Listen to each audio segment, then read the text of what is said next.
बिहार विधानसभा चुनाव जैसे जैसे नजदीक आ रहे हैं वैसे वैसे इंडिया गठबंधन यानी कि इंडी अलायंस में सीट बंटवारे को लेकर घमासान तेज हो गया है। गठबंधन की सबसे बड़ी पार्टियों में से एक आरजेडी और कांग्रेस आपस में ही उलझ गई हैं। नमस्कार, आदाब, आप देख रहे हैं द हिंदी टॉप और मैं हूं आपके साथ सामिया खान। असल में मामला उन सीटों का है जहां पिछली बार यानी कि साल 2020 के चुनाव में कांग्रेस को ज्यादा मौके दिए गए थे, लेकिन नतीजे बहुत कमजोर आए। अब आरजेडी उसी हार का हवाला देकर कांग्रेस पर दबाव बना रही है कि इस बार उसे कम सीटों पर ही लड़ना चाहिए, लेकिन कहानी यही खत्म नहीं होती। गठबंधन में छोटे दल भी हैं, जैसे कि रालोजपा या फिर झमुमो जिसे जेएमएम कहते हैं, और वीआईपी। इन पार्टियों को भी अपनी हिस्सेदारी चाहिए, लेकिन आरजेडी और कांग्रेस को आपसी खींचतान इतनी बढ़ गई है कि छोटे दल के लिए सीटें छोड़ने की बात फिलहाल तो दूर दूर तक नजर नहीं आ रही। अब जरा पिछले चुनाव यानी कि 2020 का हाल समझ लेते हैं। उस समय कांग्रेस को कुल 70 सीटें दी गई थी। पार्टी ने पूरी ताकत लगाई, लेकिन नतीजे बेहद निराशाजनक रहे। कांग्रेस उन 70 में से सिर्फ 19 सीटें ही जीत पाई, और कहानी का दिलचस्प मोड़ ये है कि उन 19 में से भी 2 विधायक बाद में कांग्रेस छोड़कर चले गए। यानी आज कांग्रेस के पास सिर्फ 17 विधायक ही बचे हैं। यानी साफ है कि सीटें ज्यादा मिली, लेकिन प्रदर्शन बहुत कमजोर रहा। यही कारण है कि अब आरजेडी कांग्रेस को समझा रही है कि इस बार कम सीटों पर चुनाव लड़ना चाहिए, वरना गठबंधन की बाकी पार्टियों के लिए स्पेस ही नहीं बचेगा। कांग्रेस का तर्क भी कम दिलचस्प नहीं है। पार्टी ने साफ किया है कि वो पिछली बार हारी हुई 51 सीटों में से 37 पर अब दोबारा लड़ना ही नहीं चाहती।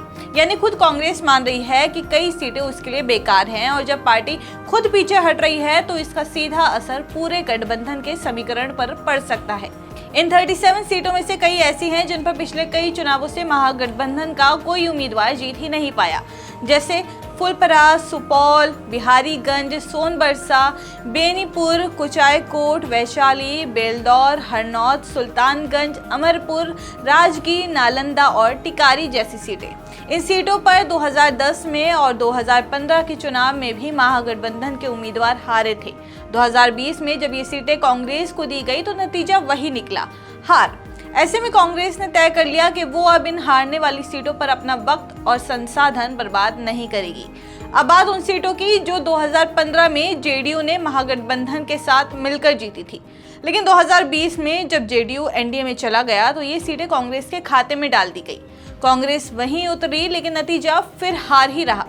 कांग्रेस की एक और रणनीति सामने आई। पार्टी उन सीटों की तलाश कर रही है जहां दलित, अति पिछड़ा और मुस्लिम वोटर निर्णायक भूमिका निभाते हैं। दरअसल कांग्रेस का मानना है कि ऐसे वोटरों का कॉम्बिनेशन उसे मजबूती देगा। इसलिए कांग्रेस ने कुछ नई सीटों की मांग भी रखी है और इन सीटों के लिए संभावित उम्मीदवारों पर चर्चा भी शुरू कर दी है। यहीं से साफ है कि कांग्रेस अपनी राजनीति को नए ढांचे में ढालना चाहती है, यानी हारने वाली सीटें छोड़कर ऐसी सीटें मांग रही है जहां उसे लगता है कि जातीय और सामाजिक समीकरण उसे पक्ष में बैठ सकते हैं। आरजेडी की दिक्कत यह है कि उसे लगता है कि कांग्रेस की ज्यादा सीटें पूरे गठबंधन का संतुलन बिगाड़ देंगी। आरजेडी ये भी मानती है कि कांग्रेस की जीत का अनुपात बेहद कम है। 70 में से सिर्फ 19 सीटें जीतना और फिर उनमें से भी 2 खो देना गठबंधन के लिए ठीक नहीं है।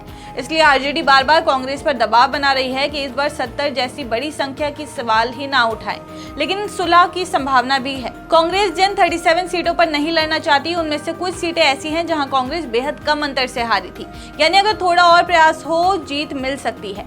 इन सीट पर कांग्रेस खुद वापसी छोड़ भी सकती है। दूसरी तरफ आरजेडी भी कुछ सीटों को कमजोर बताकर कांग्रेस को थमा सकती है। यानी लेन देन और अदला बदली का फॉर्मूला निकल सकता है। इसी प्रक्रिया में छोटी पार्टियां जैसे रालोजपा, वीआईपी और झामुमो को भी एडजस्ट किया जा सकता है।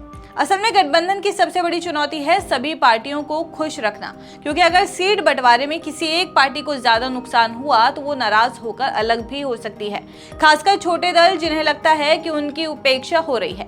इस बार का चुनाव पिछली बार से अलग है। 2020 में नीतीश कुमार एनडीए में थे और महागठबंधन में कांग्रेस को 70 सीटें मिली थी, लेकिन अब हालात बदल चुके हैं। महागठबंधन में जेडीयू भी है, आरजेडी भी है और कांग्रेस भी। ऐसे में सीटों का गणित और भी उलझ गया है। यानी अब सीट बंटवारा सिर्फ कांग्रेस और आरजेडी के बीच का झगड़ा नहीं है, बल्कि जेडीयू, कांग्रेस, आरजेडी और छोटे दलों सभी को जोड़ घटाव है।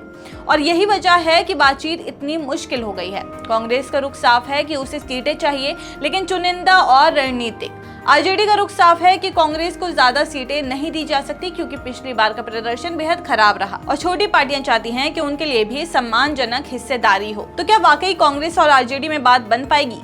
राजनीतिक जानकार मानते हैं कि थोड़ी बहुत सीटों की अदला बदली और छोटे दलों को एडजस्ट करके रास्ता निकल सकता है, लेकिन अगर बातचीत लंबी खिंचती है तो इसका नुकसान पूरे इंडिया गठबंधन को हो सकता है।